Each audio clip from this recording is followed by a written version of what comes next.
I'm Patricia Reynolds, 68 years old, and I never expected my own son's Mother's Day visit would shatter our family forever.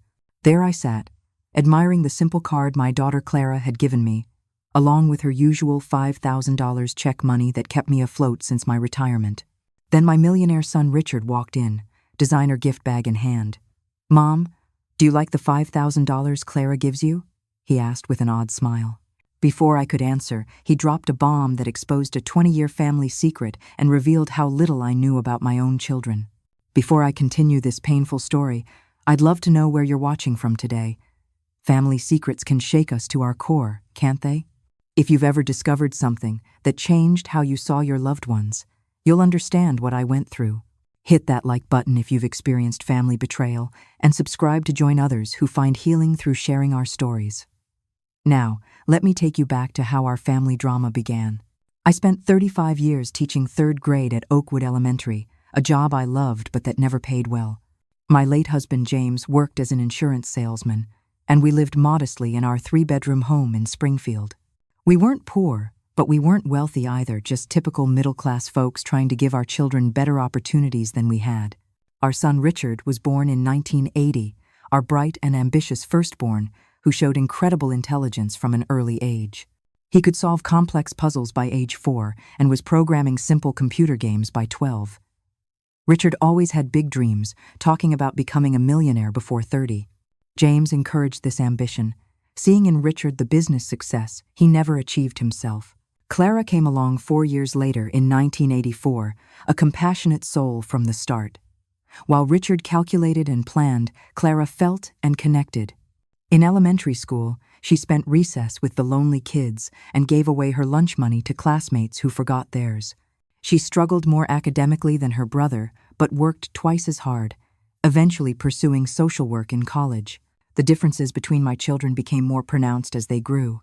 Richard graduated from Cornell with honors and immediately dove into tech startups, working 18-hour days and treating relationships as secondary to success. Clara attended state college and chose a career helping foster children, making a fraction of her brother's salary but finding deep fulfillment in her work. James was always tougher on Richard, pushing him toward excellence with a critical eye while showing a softer side with Clara. "She's got your heart, Patty," he would say. I now wonder if that difference in parenting planted early seeds of resentment.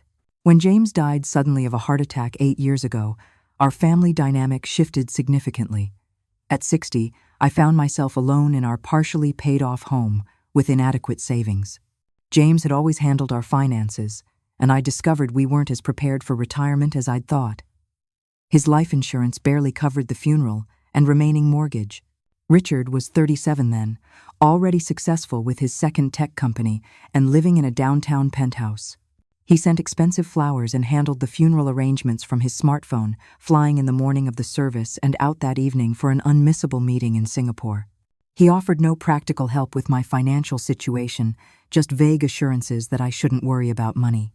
Clara, then 33, and working as a social worker, moved back home for 3 months to help me adjust. She organized James's paperwork, helped me understand my limited retirement options, and set up a budget I could follow. When she eventually returned to her small apartment across town, she started sending me $5,000 every month, a significant portion of her modest salary. I protested, knowing how tight her own budget must be, but she insisted. "Mom, Dad would want you taken care of," she would say. "It's only fair after all you and Dad gave me." Richard's contribution to my well-being came in the form of extravagant but impractical gifts, a luxury cruise I couldn't afford to fly to, designer clothing too fancy for my lifestyle, and once, bizarrely, stock in his company that I wasn't allowed to sell for 5 years. He would call occasionally, conversations dominated by his latest business triumph or acquisition, rarely asking about my day-to-day life. I tried never to compare my children aloud, though privately I worried about Richard's values and admired Clara's generosity. On the rare occasions when we gathered as a family, the tension between them was palpable. Richard would make subtle digs about Clara's lack of ambition, while Clara would question Richard's priorities. I played peacemaker, treasuring these infrequent family moments despite the undercurrent of competition. In the months leading up to that fateful Mother's Day, I noticed Richard calling more frequently, asking oddly specific questions about Clara's visits and financial support. Clara, meanwhile, seemed increasingly anxious, canceling our weekly lunch dates and sounding strained on the phone. Once, I overheard her arguing with someone in harsh whispers when she thought I was in the garden. When I asked if everything was all right, she plastered on a smile and said it was just work stress. I sensed something brewing between my children, but told myself not to meddle in their adult relationship. If only I had asked more questions, demanded more honesty, perhaps I could have prevented the explosion that was coming. But like many mothers, I preferred peace over confrontation, harmony over truth. That Mother's Day would teach me the steep price of such willful blindness. Mother's Day has always been a bittersweet occasion for me. James used to make it special with breakfast in bed and hand-picked wildflowers. Since his passing, the day carried a hint of melancholy beneath the celebrations. This particular Sunday in May, I woke early and put on a lavender dress James had always complimented, a small tribute to his memory. I prepared a simple lunch, hoping both children would join me despite their busy schedules. Richard had texted the previous evening. "Big surprise tomorrow, Mom. Don't make plans with Clara. I'll be there at 2. Clara had already arranged to visit at 10 a.m., and I didn't see why I couldn't enjoy both my children's company at different times. The doorbell rang promptly at 10. Clara stood on my porch with a bouquet of yellow daisies, my favorites, and that familiar white envelope I'd come to depend on. At 39, my daughter looked tired, dark circles under her eyes despite her warm smile. "Happy Mother's Day," she said, hugging me tightly, almost desperately. "I can't stay long today, but I wanted to bring these by." In my living room, Clara perched nervously on the edge of the sofa, checking her phone every few minutes. She handed me a handmade card, beautifully decorated with pressed flowers from my own garden. "Thank you for teaching me what really matters, Mom," she had written inside. Below that was her signature and the check for $5,000. "Clara, honey, you're too generous," I said, feeling both grateful and guilty. "This must be such a strain on your budget." Her smile seemed strained. "Don't worry about it, Mom. I manage fine." She glanced at the clock. "Is Richard coming today?" The question seemed casual, but her knuckles whitened around her coffee mug. "Yes, he's coming at 2. Why don't you stay and see him? We could have lunch together." Clara stood abruptly, nearly spilling her coffee. "I can't today.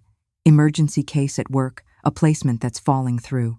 I need to find a home for a teenager by tonight." She hugged me again, this embrace lasting longer than usual. "Mom," she said, then stopped. "Never mind. Happy Mother's Day. I love you." As she reached the door, she turned. "Whatever happens today, please remember that I've always wanted what's best for everyone." Before I could ask what she meant, she was gone, her sedan pulling away with unusual speed.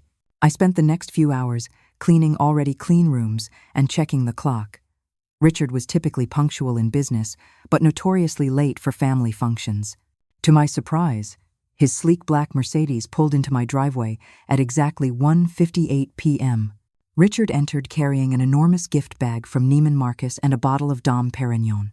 At 45, my son was the picture of success-tailored suit, expensive haircut, the confidence of a man accustomed to being the smartest person in any room.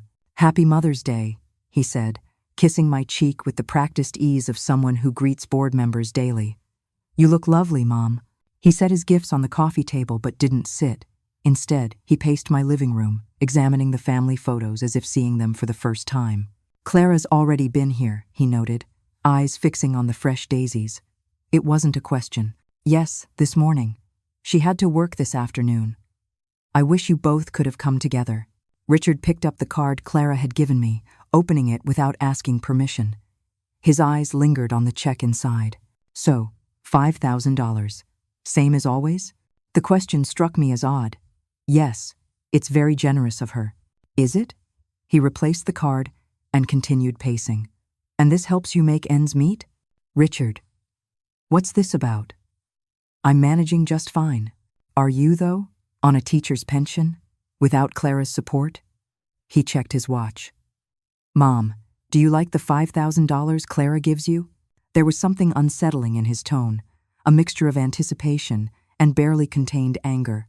"Of course I appreciate it, but I've told her many times she doesn't need to." The doorbell interrupted me.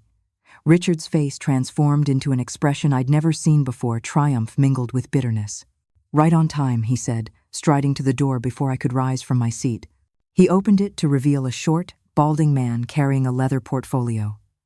"Mr. Reynolds, everything's prepared as requested." "Mom," Richard said, turning to me with an unsettling smile. "I'd like you to meet Mr. Geller. He's a private investigator I hired 3 months ago, and he's about to tell you where that monthly $5,000 really comes from." My heart pounded as Richard ushered the private investigator into my living room. Mr. Lozenover. Geller was a nondescript man with sad eyes who avoided my gaze, setting his leather portfolio on my coffee table with the careful precision of someone defusing a bomb. "Mrs. Reynolds," he began, but Richard interrupted. "Let me do the honors, Geller." Richard's voice carried an eagerness that chilled me. He pulled several documents from the portfolio and laid them before me. "Mom, for the past 8 years, Clara hasn't been supporting you with her social worker salary. She's been giving you my money." I stared at him, uncomprehending. "What are you talking about?" "Look at these bank records." He pointed to a series of transfers, highlighted in yellow.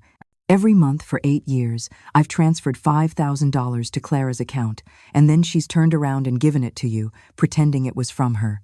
The room seemed to tilt as I examined the statements. There they were, Richard's company making monthly deposits to Clara's account, followed days later by Clara's check to me. "This can't be right," I whispered. "Oh, it's right." Richard pulled out his phone and placed it on the table. "I've recorded our conversations about it. Would you like to hear?" Without waiting for my response, he pressed play. Clara's voice filled the room. "Richard, we need to stop this. I can't keep lying to Mom." "You agreed, Clara. This was your idea, remember? After Mom said I'd never understand the value of helping others like you do. That was 8 years ago. I was upset about Dad, we both were, and you suggested this little arrangement. I pay you, you play the hero. Mom thinks you're a saint, and I'm just the rich son who doesn't care. It's not about being a hero. I just wanted to help Mom without hurting your pride. But it's gone too far. I'll tell her the truth. You do that, and I'll make sure everyone knows about your little problem. Your work with those vulnerable kids might not look so good when they find out about Atlantic City, would it?" The recording ended. I felt physically ill. "You've been blackmailing your sister?" I asked, struggling to understand.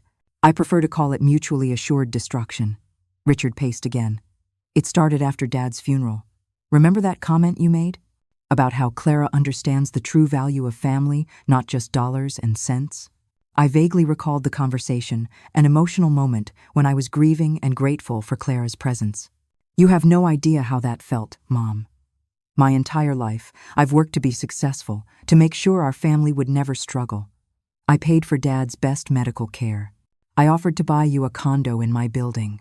But Clara stays with you for a few months, and suddenly she's the good child?" Mr. Geller shifted uncomfortably as Richard's voice rose. "Clara suggested the arrangement. She said you'd never accept money directly from me, you're too proud, but you'd take it from her because she's struggling too. So we made a deal. I'd give her the money, she'd pass it along, and you'd see she was supporting you. I thought eventually you'd figure it out or she'd come clean. But why continue this for 8 years? I asked, bewildered. "Ask her yourself." Richard pulled out his phone again and dialed. "Clara? Mom knows everything. Get over here now." He hung up without waiting for a response. In the 20 minutes it took Clara to arrive, Richard showed me more evidence: text messages, recorded calls, photos of them meeting at banks. The systematic deception was overwhelming in its detail and duration. When Clara burst through the door, her face was already streaked with tears. "Mom, I can explain," she began. "Explain what?" Richard interrupted. "How you've been lying to our mother for 8 years. How you've been taking credit for my support." "Your support?" Clara's voice rose. "You did this to feed your ego. You couldn't stand that Mom thought I was more generous than you." "At least I earned my money honestly," Richard snapped. "Should we tell Mom about your gambling problem? The real reason you couldn't actually afford to help her?" I gasped. "Gambling?" Clara's face crumpled. "It started after Dad died. I was stressed, depressed. I made some mistakes. Atlantic City weekends that got out of control. I got help. I've been in recovery for years now, but Richard holds it over me." "And what about my children?" Richard countered. "Tell Mom about how you encouraged Diane to leave me and take the kids. Your ex-wife left because you were never home. She asked me for advice as her sister-in-law, and I told her to do what made her happy. I sat stunned as my children hurled accusations at each other, revealing secret after secret I'd never suspected.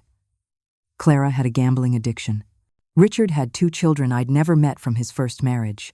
Clara was in financial ruin despite her frugal lifestyle. Richard's business was leveraged to the hilt, his wealth largely smoke and mirrors. 8 years of carefully constructed family mythology collapsed in 20 minutes of brutal truth. The children I thought I knew were strangers wearing familiar faces. And I, the mother who prided herself on understanding her children, had been completely blind to their true selves. When the shouting reached a crescendo, I stood and spoke with a calm that surprised even me.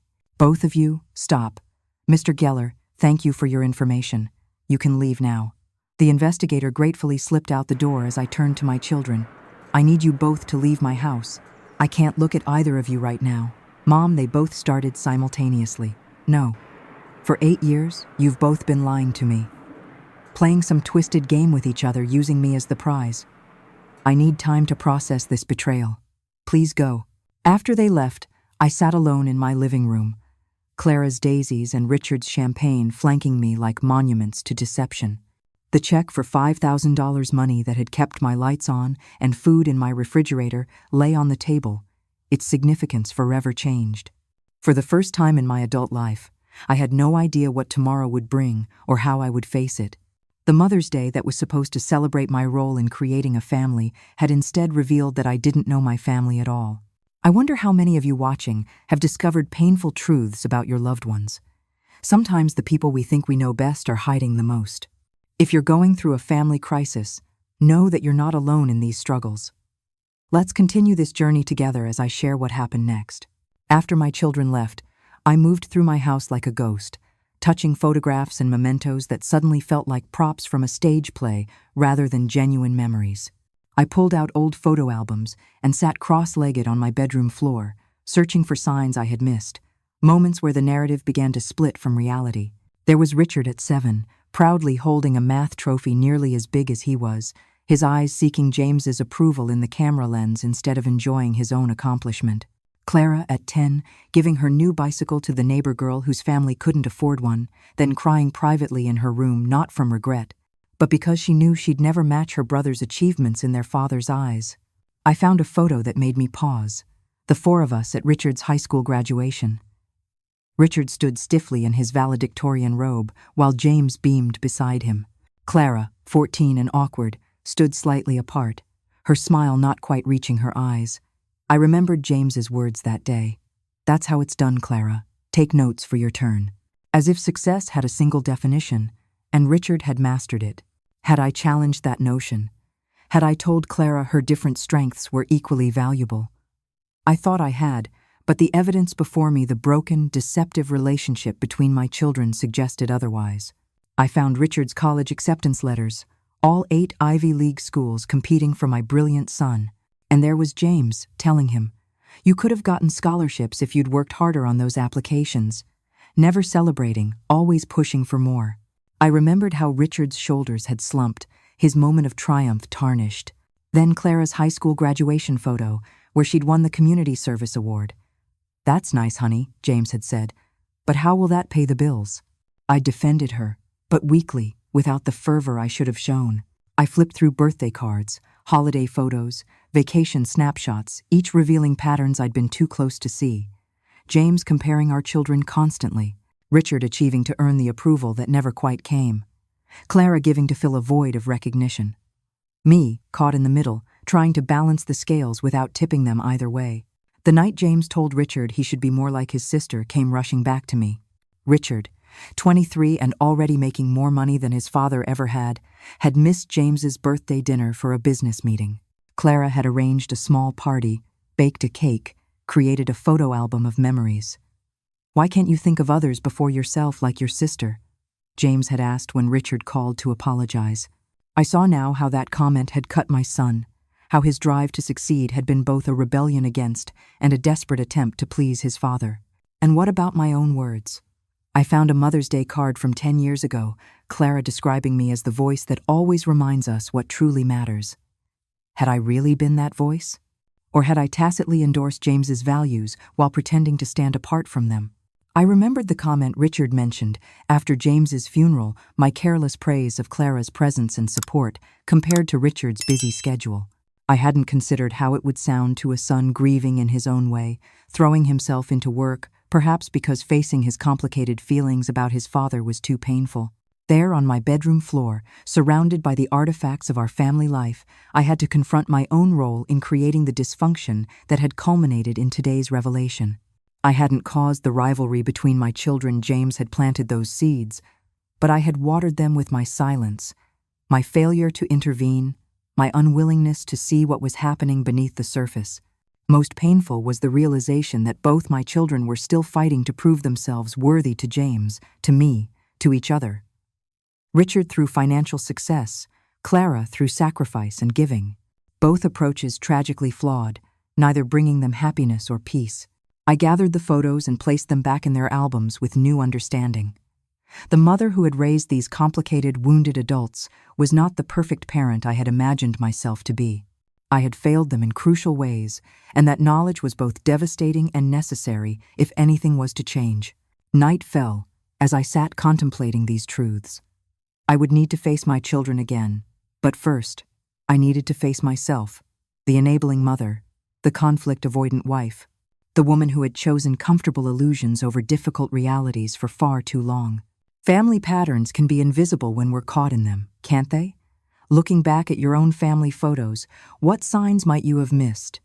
The stories we tell ourselves about our families often hide deeper truths. As I continue sharing what happened next, I wonder how many of you have had to rewrite your family narrative after a painful revelation. Stay with me, the hardest parts of this journey are yet to come. 3 days passed before I felt ready to face my children again. 3 days of sleepless nights, ignored phone calls, and endless cups of tea as I tried to process what had happened. I finally texted both Richard and Clara. My house. 7 p.m. tomorrow. We need to talk. They arrived separately, but within minutes of each other.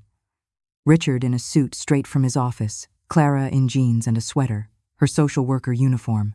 They sat on opposite ends of my sofa, neither looking at the other, both watching me warily as I took the armchair facing them. I've had time to think, I began, my voice steadier than I felt. I'm ready to hear the complete truth from both of you. No more lies, no more games, no more protecting me or yourselves. I want everything on the table. Richard spoke first, his CEO confidence momentarily absent. It started after Dad's funeral. You were praising Clara for staying with you, for helping with paperwork. I offered to pay your bills directly, but you refused. You offered to buy me a condo next to yours and have me sell this house, James's, and my home for 40 years, I corrected. There's a difference. Fine. But you made it clear Clara's help was worth more than my money. Clara interrupted. That's not what happened. Mom was grieving, Richard. She needed presence, not presents. Easy for you to say when your career lets you take 3 months off without consequence, Richard shot back. Some of us have responsibilities. Running your company was more important than supporting your mother? I was supporting her. I offered financial help. Stop. I raised my voice, something I rarely do. This isn't about who was right 8 years ago. I want to know how this arrangement started and why it continued. Clara looked down at her hands.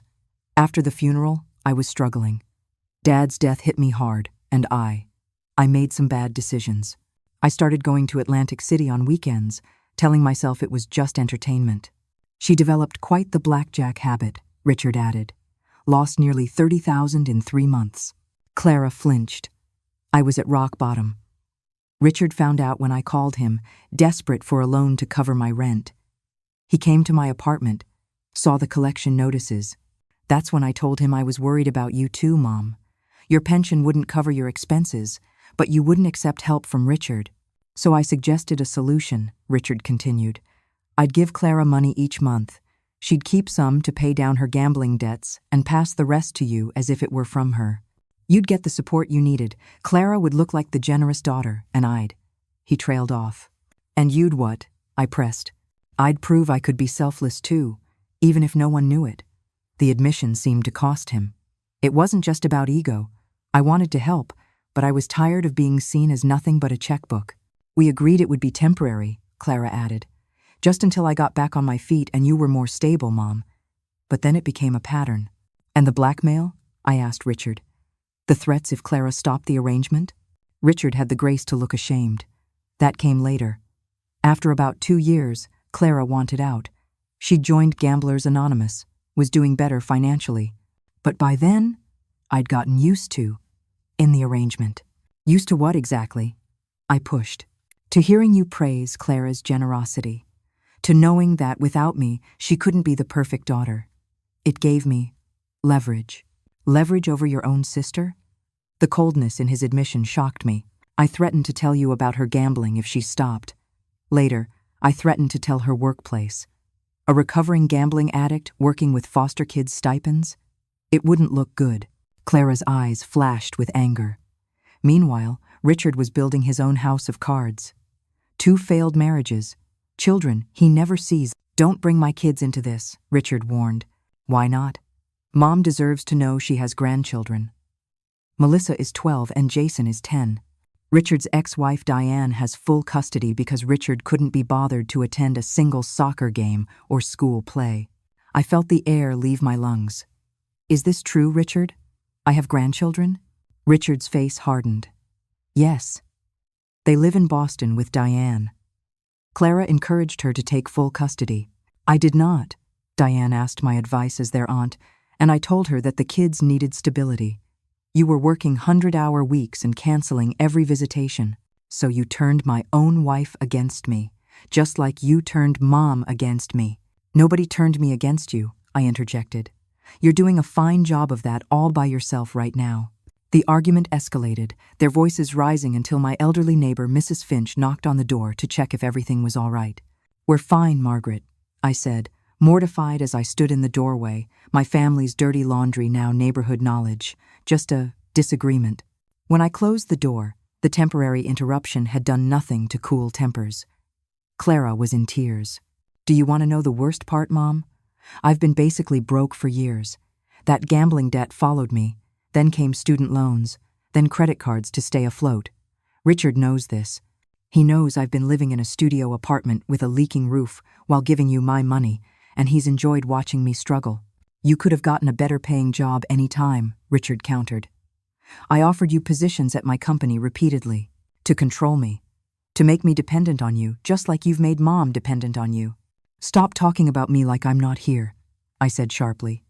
Neither of you gets to decide what I know or don't know about my own life anymore. Richard's phone buzzed with messages he kept checking anxiously. I need to go. There's a situation at work. Of course there is, Clara muttered. Before you leave, I said. I need to know. Is there anything else you've been hiding from me? Any other secrets I should know about my own family? The silence that followed was answer enough. Richard? I pressed. He wouldn't meet my eyes. My company isn't doing as well as I've led everyone to believe. We've been hemorrhaging money for the past year. That penthouse, the cars, the lifestyle, it's all leverage to the hilt if we don't secure new investment soon. He didn't finish the sentence. Clara? She wiped her eyes. I'm not just broke, Mom. I'm in financial ruin. I've been staying with friends, couch surfing for the past 3 months. My car was repossessed last week. I took the bus here today. Their confessions hung in the air, the pretenses both my children had maintained finally stripped away. The successful businessman, the selfless social worker, both masks covering desperation and dysfunction. I think you should both leave now, I said quietly. Mom, please, Clara started.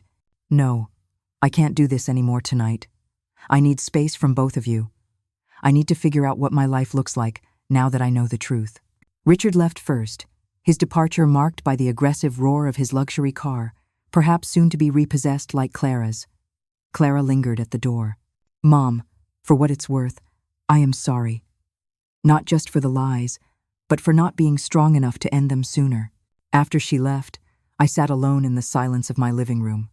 The foundation of my family permanently fractured. The photographs on my mantel, smiling faces at holidays, graduations, birthdays, now seemed like elaborate props in a production. None of us had the courage to stop performing. I wondered how many families live like this, keeping up appearances while decay spreads beneath the surface. How many mothers believe they know their children, only to discover they've been living with carefully crafted characters instead of authentic human beings. As the night deepened around me, I faced the terrifying question of what came next. How does a family rebuild after such complete collapse? Is forgiveness possible when trust has been so thoroughly shattered? And most frightening of all, could I survive financially without the support I now knew had never truly come from my daughter? The answers wouldn't come that night, but one thing became clear as I sat in my empty house. Pretending was no longer an option. Whatever happened next would have to be built on truth, however painful that might be. The weeks following that confrontation were the darkest I'd experienced since James's death. I moved through my days like an automaton, making coffee, collecting mail, watering plants while inside. Grief and betrayal carved a hollow space where my sense of family had been. Both Richard and Clara called and texted daily. I responded minimally, not ready to face either of them.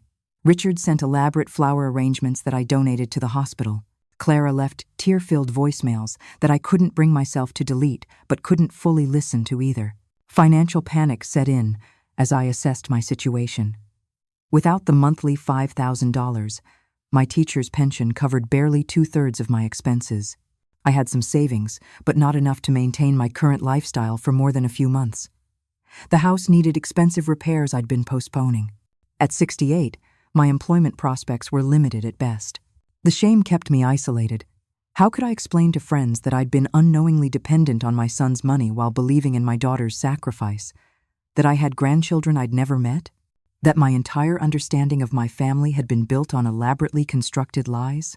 I stopped attending my weekly bridge game, declined lunch invitations, let my garden, usually my pride and joy, grow untended.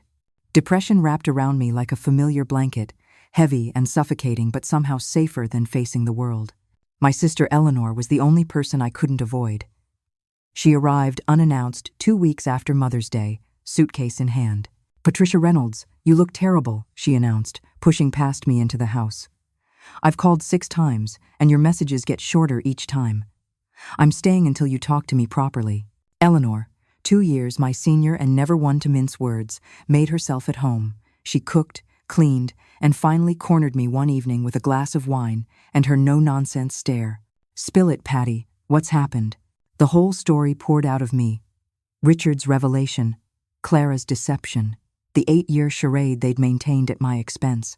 Eleanor listened without interruption, her expression darkening. "Those kids," she finally said, shaking her head. "James really did a number on them, didn't he?" "It wasn't just James," I admitted. "I played my part too. I saw the competition he created between them, but I never really stopped it. I thought loving them equally was enough. And now what? You're just going to hide in this house forever?" "I don't know what else to do, Ellie. I don't even know who my children are anymore." Eleanor's practical nature wouldn't tolerate my wallowing. Over the next few days, she helped me take concrete steps forward. We reviewed my finances and identified expenses I could cut. She accompanied me to the bank to discuss reverse mortgage options for emergencies. She drove me to the community college where I inquired about part-time administrative work in the education department. Most significantly, she urged me to seek professional help. "You need someone objective to help you process this betrayal," she insisted. "This is too big to handle alone." The therapist, Dr. Winters, was a compassionate woman in her 50s who specialized in family trauma. Initially reluctant, I found myself looking forward to our weekly sessions where I could speak freely without fear of judgment. "What you're experiencing is a form of complicated grief," she explained during our 3rd session. "You're mourning the loss of the family you thought you had, while simultaneously trying to reconcile with the reality of the family you actually have." "How do I even begin to trust them again?" I asked. "Everything I believed about my children was wrong." "Not everything," Dr. Winters countered. "The masks they wore were based on elements of their true selves. Richard does want to support you financially. Clara does care deeply about your well-being. Their methods were deceptive, but the underlying motivations weren't entirely false."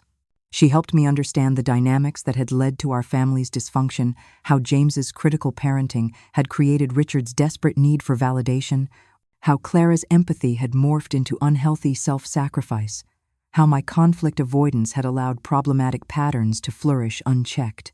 "You're describing codependency," I realized during one session.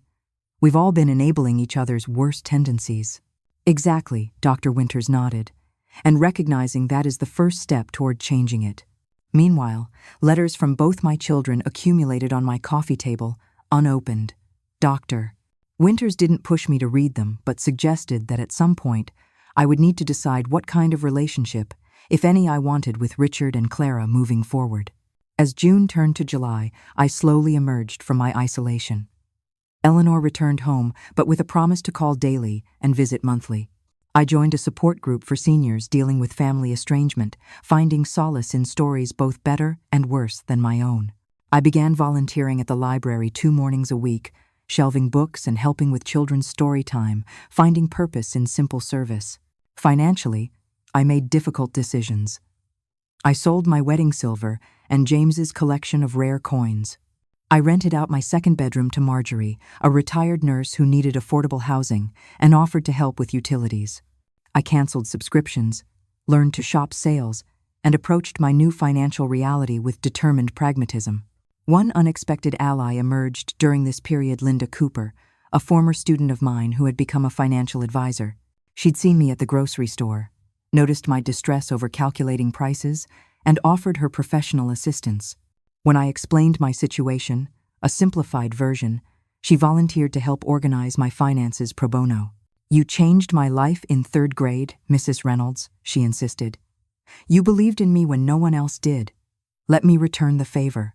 With Linda's help, I created a sustainable budget, applied for senior assistance programs I qualified for, and developed a plan for making my modest savings last. The process was humbling but ultimately empowering.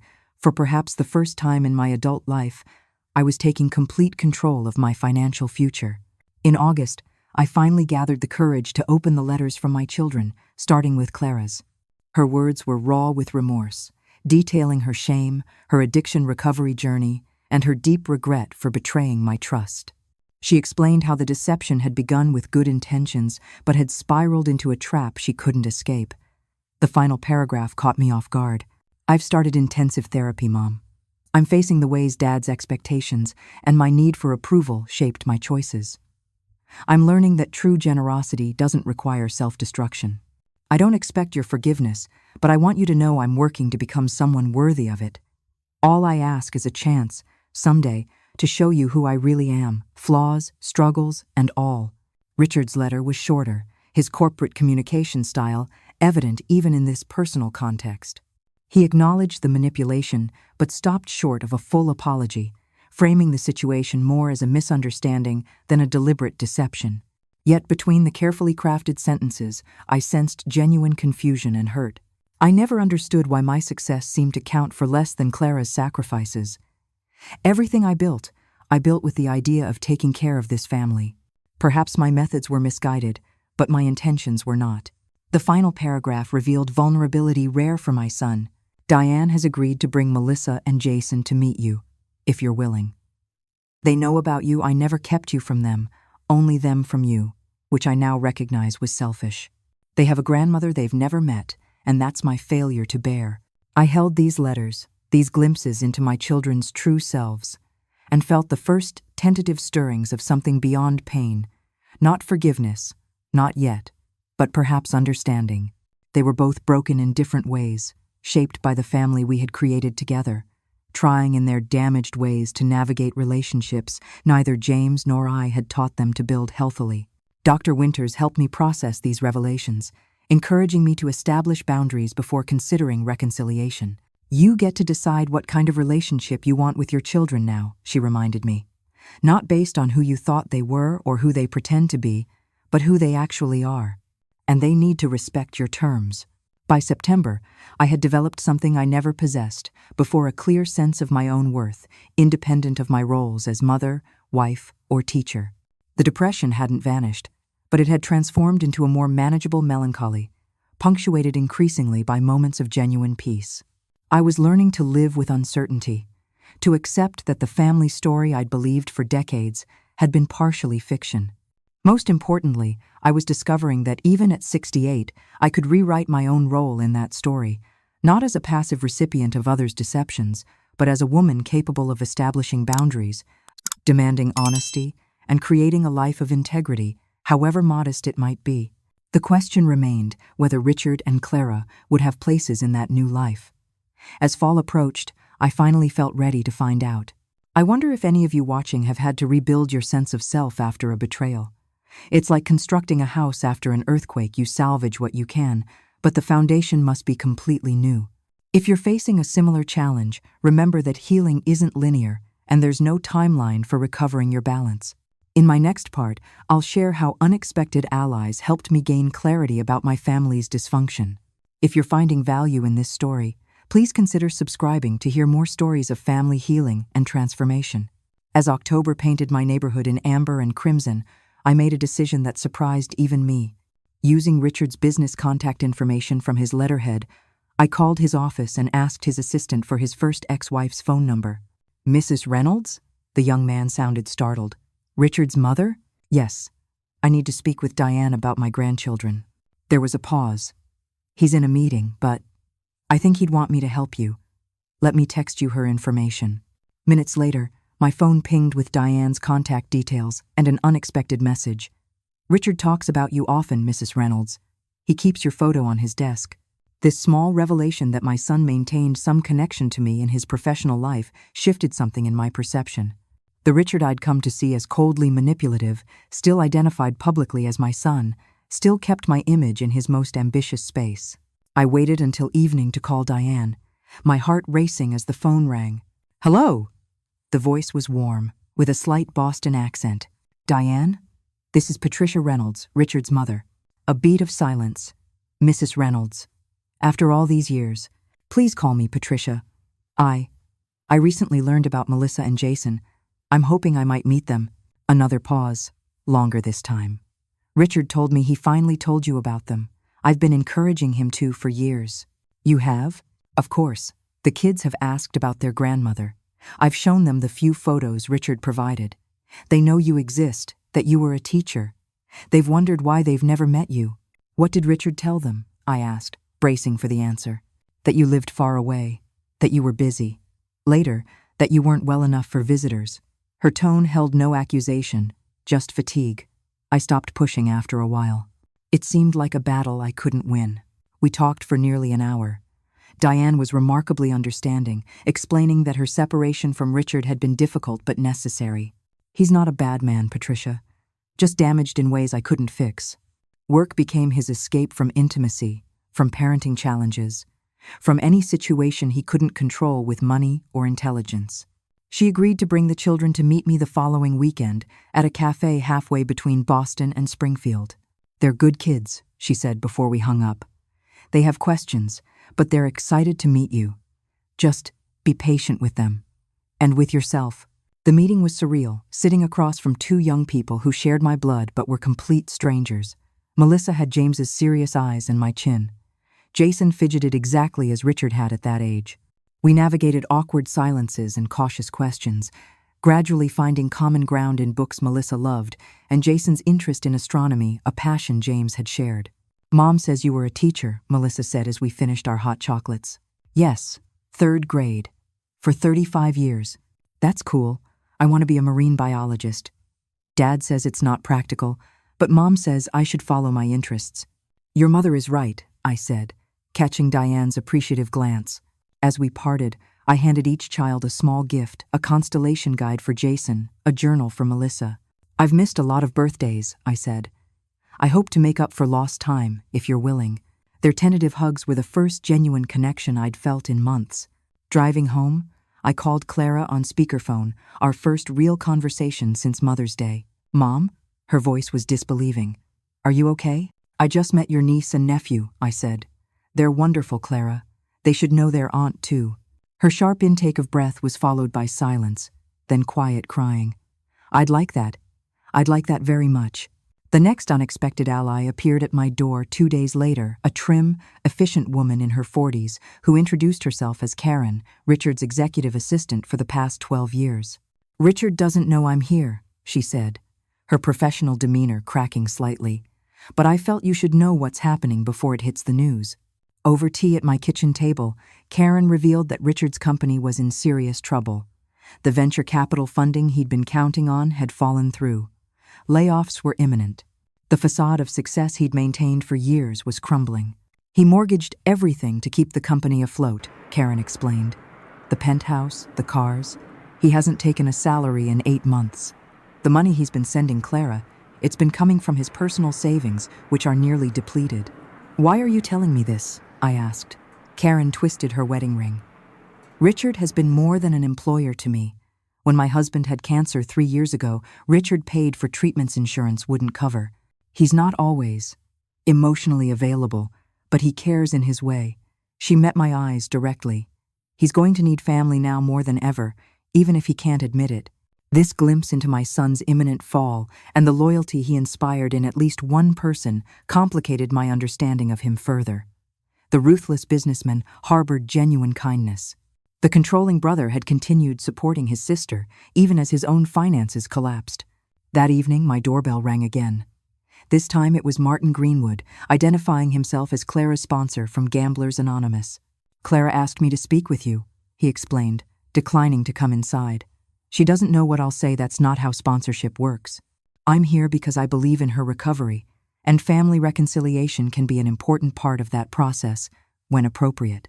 Martin shared how Clara had maintained her sobriety for 6 years, despite the financial arrangement with Richard constantly triggering her addictive patterns. How she'd sponsored other gamblers even while hiding her own complex situation. How she'd recently committed to a more intensive recovery program, facing the childhood wounds that had fueled her addiction. Your daughter has one of the most generous hearts I've encountered, Martin said. But she's learning that true generosity must include self-preservation. The arrangement with Richard allowed her to feel valued while punishing herself simultaneously. It was deeply unhealthy, but breaking free took tremendous courage. These revelations, each offering new perspectives on my children, were followed by a call from Clara's therapist, Dr. Santos, who proposed a family therapy session if I felt ready. Clara has authorized me to extend this invitation, she explained. She's doing important work on understanding how her childhood experiences shaped her adult patterns. Having you participate could benefit both of you, but only if you're comfortable. Meanwhile, former students and colleagues rallied around me as word spread of my financial situation. My former principal offered me a position coordinating the elementary school's reading volunteer program, a part-time role, with flexible hours and modest but welcome compensation. The community college approved me to teach one section of early childhood education each semester. Linda, my former student turned financial advisor, connected me with resources I never knew existed: senior property tax exemptions, utility assistance programs, prescription discounts. She helped me develop a sustainable budget based on my new income sources. You're going to be okay, Mrs. Reynolds, she assured me. Not wealthy, but stable, independent. That word, independent, resonated deeply. Throughout my life, I'd moved from my parents' home to marriage to motherhood, always defining myself in relation to others.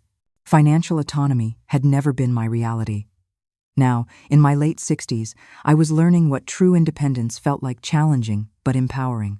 By November, I had crafted a life that looked nothing like I'd imagined but felt more authentically mine than ever before. My 2-day-a-week teaching schedule provided purpose and social connection. My housemate Marjorie had become a friend, our evening Scrabble games a comfortable ritual. Monthly visits with my grandchildren were bridges to a relationship I was determined to nurture. Most surprisingly, I found myself pursuing interests I'd neglected for decades, joining a community choir, taking a watercolor class at the senior center, reading widely beyond the children's literature that had dominated my professional life. Without the weight of maintaining family illusions, I discovered parts of myself long submerged beneath maternal obligations. As Thanksgiving approached, traditionally a family holiday, I faced the decision of whether to include Richard and Clara in my newly reconstructed life. The information gathered from unexpected allies had humanized them both, revealing struggles and strengths I'd never fully appreciated. Yet trust remained fragile, the wound still tender. Dr. Winters helped me articulate what I needed from each child before considering reconciliation. Complete financial transparency from Richard, genuine accountability from Clara, and from both, a commitment to relate to me and each other without manipulation or hidden agendas. You're not responsible for fixing their relationship, she reminded me. That's their work to do, if they choose. Your responsibility is setting healthy boundaries for yourself. Armed with this clarity, I sent each of my children a letter, inviting them to individual conversations before considering any family gathering. Their responses would determine the next chapter in our complicated story, one I was finally ready to help write on my own terms. Looking back now, I see how crucial these unexpected allies were in my journey. Sometimes strangers or acquaintances can provide insights our closest relationships can't. Have you ever found wisdom from unexpected sources during difficult times? These connections remind us we're never truly alone, even when family bonds are strained. As my story continues, you'll see how these new perspectives helped shape the difficult decisions ahead. Richard arrived at my house on a blustery December afternoon, 3 months after Mother's Day. Gone were the designer suit and commanding presence. My son looked exhausted, his normally immaculate appearance slightly rumpled, dark circles under his eyes testifying to sleepless nights. "Mom," he said simply, standing awkwardly on my porch. "Come in, Richard." I led him to the living room where I'd prepared coffee. Karen told me about the company. He grimaced. Of course she did, always looking out for me. He slumped onto the sofa. "It's official as of yesterday. We're filing for Chapter 11. 7 years of work. Gone." "I'm sorry," I said, meaning it. Despite everything, I understood how much his business success had defined him. The vultures are circling. The penthouse is on the market.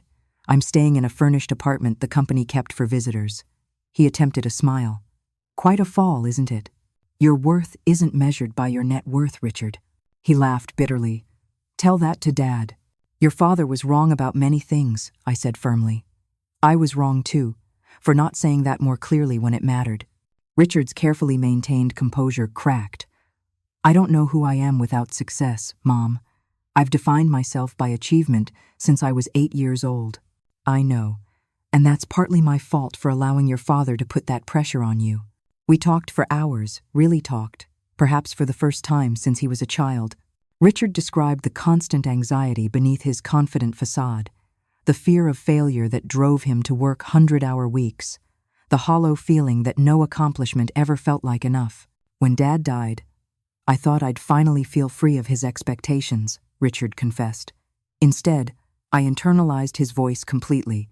Nothing I achieved satisfied it." "And Clara?" I asked.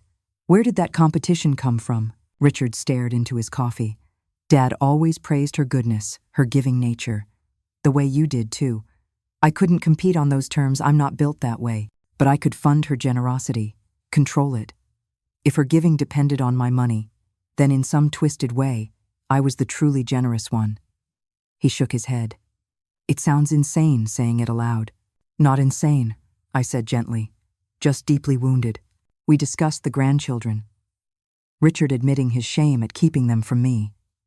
I told myself I was protecting them from family dysfunction, but really, I was protecting my ego. Their questions about you highlighted my failure as a son. Before he left, I established clear expectations. "I want a relationship with you, Richard, but it must be based on honesty. No more manipulation, no more facades.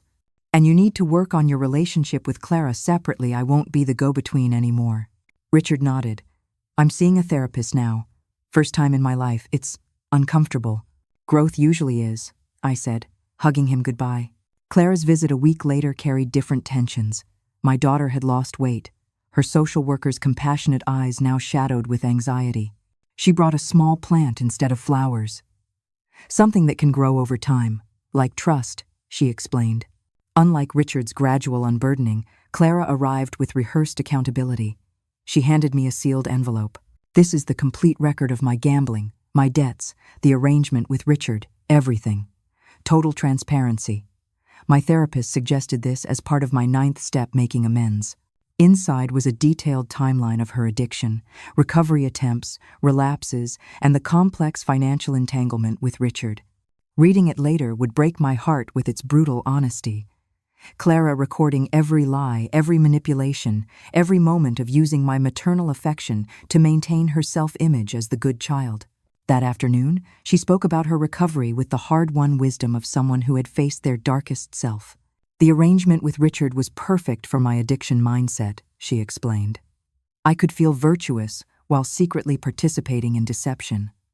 I could punish myself financially while appearing generous. I could avoid true independence by remaining beholden to Richard while pretending to resent him. And now? I asked. Now I'm learning what healthy relationships actually look like. My therapist says I used caretaking as a substitute for genuine connection with you, with my clients, with everyone. I recognized painful truth in her words. Had I encouraged Clara's self-sacrificing tendencies? Had I praised her giving without noticing the unhealthy patterns beneath? I enabled you, I acknowledged. I accepted your support without questioning whether it was sustainable. I put you on a pedestal for your generosity without considering the cost to you. We enabled each other, Clara corrected gently. I needed your approval as much as you needed my support. We discussed practical matters too. Clara's new job at a different social service agency, her small studio apartment, her weekly GA meetings. She was rebuilding from scratch at 41, with humility and determination that genuinely impressed me. Before leaving, she asked the question I'd been dreading. Can you forgive me, Mom? I'm working on it, I answered honestly. Trust takes time to rebuild. But I love you, Clara. That never stopped, even when I was angriest. The first family therapy session in January was awkwardly painful. Richard and Clara sitting as far apart as the office allowed, Dr. Santos maintaining professional calm amid the tension. We established ground rules: no interrupting, no bringing up past betrayals without constructive purpose, commitment to complete honesty however uncomfortable. This family has operated on unspoken rules for decades, Dr. Santos observed. Rules about who gets to be vulnerable, who bears which responsibilities, how love and approval are earned rather than freely given. Today, we start articulating those rules so we can decide which ones to change. Progress was maddeningly slow. Richard initially approached therapy like a business negotiation, using corporate language to distance himself from painful emotions. Clara vacillated between excessive apology and righteous defensiveness. I caught myself falling into familiar patterns, mediating between my children, smoothing over conflict, prioritizing harmony over honesty. Notice what's happening, Dr. Santos would say. Patricia, you don't need to protect either of your adult children from the consequences of their choices or their feelings. Richard, vulnerability isn't weakness. Clara, taking responsibility doesn't mean taking all the blame. Gradually, over weekly sessions that stretched into February, something shifted. Richard described childhood memories that revealed how deeply James's criticism had wounded him. Clara acknowledged using self-sacrifice as a shield against genuine intimacy. I confronted my own enabling behaviors, my conflict avoidance, my unintentional role in perpetuating unhealthy dynamics. Most significantly, my children began speaking directly to each other without using me as an intermediary. Their conversations weren't always peaceful. Decades of competition and resentment didn't dissolve overnight, but they were genuine, often painfully so. I was jealous of you, Clara admitted during one breakthrough session. Everything came so easily to you: school, success, Dad's attention. Nothing about my life was easy, Richard countered. I lived in constant fear of failure, of disappointing Dad. You got to be human, to make mistakes. I had to be perfect. Perfect? Clara scoffed. You had every advantage and still treated people like stepping stones. And you used your goodness like a weapon, Richard shot back. Saint Clara, so selfless, making the rest of us look selfish by comparison. Dr. Santos let them argue, intervening only when the exchange became unproductive. You're both describing how you felt unseen by each other. Can you acknowledge that shared experience? These exchanges, though difficult, were necessary excavations of buried truths. We were dismantling family myths that had shaped all our lives: the brilliant, cold son, the selfless, giving daughter, the supportive, undemanding mother. The real people beneath those caricatures were far more complex, fragile, and human. Outside of therapy, we began cautious steps toward a different kind of family connection. Sunday dinners at my house became a monthly tradition, with clear boundaries, no discussion of money, no bringing up past betrayals without therapeutic support, everyone contributing to the meal. In March, Richard brought Melissa and Jason to Springfield for a weekend, staying at a hotel but spending days at my home. Watching my son interact with his children revealed yet another side of him: awkward but earnest efforts to connect with the teenagers he'd kept at arm's length for years. Clara joined us for Saturday lunch, meeting her niece and nephew for the first time, bringing board games that broke the ice between these strangers connected by blood. Clara, meanwhile, dedicated herself to rebuilding her life with humbling honesty. She found volunteer work at a senior center, spending time with isolated elders who appreciated her natural compassion without the complex power dynamics of her previous giving. She attended GA meetings religiously, eventually becoming a sponsor for newcomers, despite her still precarious finances. Richard faced his business failure with surprising resilience. The company was acquired for a fraction of its former valuation, leaving him with enough to pay off debts but little more. He accepted a position with a former competitor, a step down in prestige and salary but with healthier work-life balance. The humbling of Richard Reynolds, once the embodiment of success at any cost, revealed character strength I hadn't known he possessed. As for me, I maintained my independence fiercely.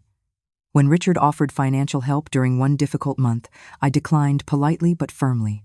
"I appreciate the offer, but I need to stand on my own," I explained. "I'm not rejecting your generosity, I'm claiming my autonomy." He nodded, understanding in a way he wouldn't have months earlier. "I respect that, Mom. Just know it's there if you ever truly need it. No strings attached." Dr. Santos called this exchange significant progress for both of us, Richard, offering support without control, me declining without resentment. As spring approached, so did another Mother's Day 1 year since the revelation that had shattered our family. The anniversary loomed in all our minds, mentioned obliquely in therapy but never directly addressed outside those sessions. Would we attempt to reclaim the holiday? Ignore it entirely? Use it as a milestone to measure how far we'd come? The question remained unresolved as April bloomed around us. Our healing wasn't complete, perhaps it never would be entirely, but we were no longer trapped in the destructive patterns that had defined us for decades. Richard and Clara were building a cautious sibling relationship independent of me. I was developing friendships and interests that had nothing to do with motherhood. The three of us were learning, stumblingly but sincerely, how to relate as adults rather than as characters in a family drama none of us had consciously created but all had perpetuated. Whatever form the upcoming Mother's Day would take, it would be authentic in a way no previous celebration had been, a genuine acknowledgement of our complicated, imperfect love rather than a performance of family harmony. That authenticity, painful as its birth had been, was perhaps the most valuable gift my children could offer, and the most precious legacy I could hope to leave them. Family healing is rarely straightforward, is it? The path to genuine reconciliation requires everyone involved to be willing to face uncomfortable truths. Have you found yourself establishing new boundaries with family members? It's one of the hardest things we can do, especially with those we love deeply. As I share the final part of my story, I'm curious about your experiences with family transformation. Has crisis ever led to positive change in your relationships? Exactly 1 year after Richard's revelation, I stood in my kitchen arranging fresh-cut peonies from my garden. My life had transformed in ways I could never have imagined that devastating Mother's Day 12 months earlier. My modest home now reflected my authentic self rather than the maternal role I'd hidden behind for decades. Watercolor attempts adorned the walls, books beyond children's literature filled new shelves, and a piano I'd begun learning at 69 sat proudly in the corner. My part-time teaching position had evolved into a role I treasured, mentoring new educators while coordinating the school's volunteer reading program. The income, combined with my pension and careful budgeting, allowed me to maintain my independence without constant financial anxiety. My housemate Marjorie had moved in with her daughter in March, but I'd kept the arrangement going, now sharing my home with Thomas, a retired English professor who contributed both rent and stimulating conversation. The most profound changes, however, were invisible: my newfound comfort with solitude, my willingness to speak difficult truths, my acceptance that love and conflict could coexist without threatening relationships. Therapy with Dr. Winters continued monthly, a commitment to ongoing growth rather than crisis management. I checked the dining room table set for 5. Richard would bring Melissa and Jason, now regular visitors in my life, and Clara would complete our small gathering.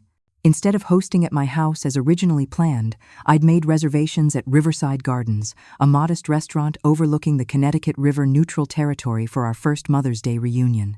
My phone chimed with a text from Richard. Running 10 minutes late. Traffic on I-90. A year ago, he wouldn't have bothered to notify me of a minor delay.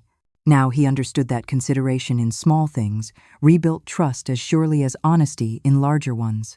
Clara arrived first, no longer carrying the weight of deception on her shoulders. At 42, my daughter had found a balance I'd never seen in her before. Still compassionate, but no longer self-destructive in her giving. Her new position counseling families at risk of housing insecurity used her natural empathy while providing better compensation and clearer boundaries than her previous role. "Happy Mother's Day," she said, handing me a small wrapped package. "Nothing expensive," she added quickly, knowing financial transparency remained important between us. Inside was a journal with a handwritten note on the first page. "For your book, your story deserves to be told." Clara had been encouraging my tentative steps toward writing a memoir about our family journey, something I'd begun exploring in a senior center writing workshop. Richard arrived with the teenagers, both taller than when I'd first met them 6 months earlier. Melissa immediately showed me photos on her phone of the science fair project. I'd helped her conceptualize during spring break a study of microplastics in local waterways that had won honorable mention. Jason, initially the more reserved of the two, proudly described his recent baseball game where Richard had cheered from the stands. "Dad's coming to all my games now," he said, with the matter-of-fact tone of a 14-year-old trying to hide his pleasure. Richard, listening nearby, caught my eye with a small smile.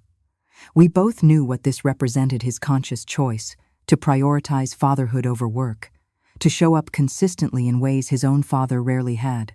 Once seated at our table overlooking the water, I took a moment to absorb the scene. My family gathered not out of obligation but choice, connected by bonds tested and ultimately strengthened by truth. The tension that had characterized our early attempts at reconciliation had softened into something more comfortable, if occasionally still awkward. After our meals arrived, I tapped my water glass gently. "I'd like to say something," I began, surprising myself with the steadiness in my voice. "A year ago today, our family as we knew it fell apart. That was painful beyond words, but necessary. The family we thought we were, the roles we played for each other, wasn't sustainable or honest." Richard and Clara exchanged glances but remained silent, letting me continue. "What we're building now isn't perfect. We still struggle sometimes to communicate, to trust, to avoid old patterns. But it's real in a way we never were before. And I'm grateful for that reality, difficult as it's been to achieve." I raised my glass. To truth, to boundaries, and to love that's strong enough to survive both. They joined my toast. Even Melissa and Jason, though they understood only pieces of our complicated history. Richard and Clara had agreed, with therapeutic guidance, to share age-appropriate versions of our family story rather than perpetuate secrets into another generation. After dessert, I shared my own news. I've started writing a book about our journey, about family healing after deception. It's terrifying and liberating at the same time. "That's wonderful, Mom," Clara said immediately. Richard looked momentarily uncomfortable but nodded. "I think it could help other families," I continued. "So many people live behind facades, pretending to be the perfect family while suffering in isolation."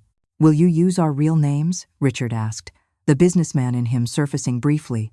"No, I'll change identifying details, but the emotional truth will remain." "I'm proud of you," he said after a moment's reflection. "It takes courage to tell a story like ours." His approval, freely given without calculation, meant more than I expected.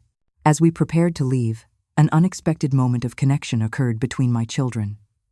Clara had mentioned her upcoming volunteer project, renovating a playground at a domestic violence shelter. Richard, overhearing, offered casually, "I know some contractors who might donate materials. I could make some calls." Clara hesitated only briefly before saying, "That would be helpful. Thanks." It wasn't a dramatic reconciliation, no tearful embraces or profound declarations, just a simple offer of assistance and its acceptance. Yet in that small exchange, I saw the first tentative bridge between siblings who had spent decades in competition now cautiously collaborating. Outside the restaurant, we gathered for a family photo, Richard setting his phone on a timer, all of us smiling somewhat self-consciously. Looking at the result later, I would notice how imperfect and genuine the image was. Richard with his arm awkwardly around Jason's shoulders, Clara slightly blurred from laughing at something Melissa said, me in the center with reading glasses perched on my head where I'd forgotten them. Not a polished portrait, but an honest moment captured. As we parted with plans to gather for Clara's birthday the following month, I found myself walking home alone by choice rather than necessity. The mile stroll along the river gave me time to reflect on the journey of the past year and the path still ahead. The betrayal that had seemed world-ending had ultimately forced us all to confront truths we'd spent decades avoiding. Richard had faced the emptiness of success without connection. Clara had recognized how her giving often served her need for approval rather than others' genuine needs. I had acknowledged my complicity in maintaining family mythology at the expense of authentic relationships. None of us was fully healed. Richard still struggled with defining himself beyond achievement, Clara with balancing compassion and self-preservation, me with the lingering grief of lost years. Some wounds may never completely close, but we were no longer bleeding, no longer hiding our scars behind performance and pretense. At 69, I had discovered that family love is not the soft, sentimental emotion depicted in greeting cards, but something far more complex and resilient, capable of surviving terrible betrayal, of transforming through painful truth, of rebuilding with greater wisdom after complete collapse. Most surprisingly, I had found myself in the wreckage not just as mother, teacher, or widow, but as Patricia Reynolds, a woman with her own desires, boundaries, and voice. The painful gift of that Mother's Day revelation had ultimately been freedom from financial dependence, from conflict avoidance, from the exhausting effort of maintaining family illusions. As I reached my home that evening, I paused to admire my garden no longer perfectly manicured as in previous years, but wilder, more natural. With volunteer flowers I once would have labeled weeds now welcomed among the cultivated blooms. Like my family, it was imperfect but authentic, resilient in its messy beauty. Inside, I opened the journal Clara had given me and began to write, starting with the words that had changed everything. On Mother's Day, my millionaire son asked, "Mom, do you like the $5,000 Clara gives you?" The story that followed was not the one I'd spent decades believing about my family, but the true one we were still writing together, chapter by difficult chapter, with an ending yet unknown, but faced with hard-won honesty. Has a family crisis ever become the catalyst for positive change in your life? I'd love to hear your stories of transformation and healing in the comments below. This journey has taught me that even our most painful moments can lead to unexpected growth when we face them with courage and honesty. If you found value in my story, please consider subscribing and sharing with others who might be struggling with family secrets or difficult transitions. Remember that it's never too late to build authentic relationships based on truth rather than expectation. Thank you for accompanying me through this chapter of my life. Your support means more than you know. Until next time, this is Patricia Reynolds, wishing you the courage to embrace your own family's authentic story, whatever it may be.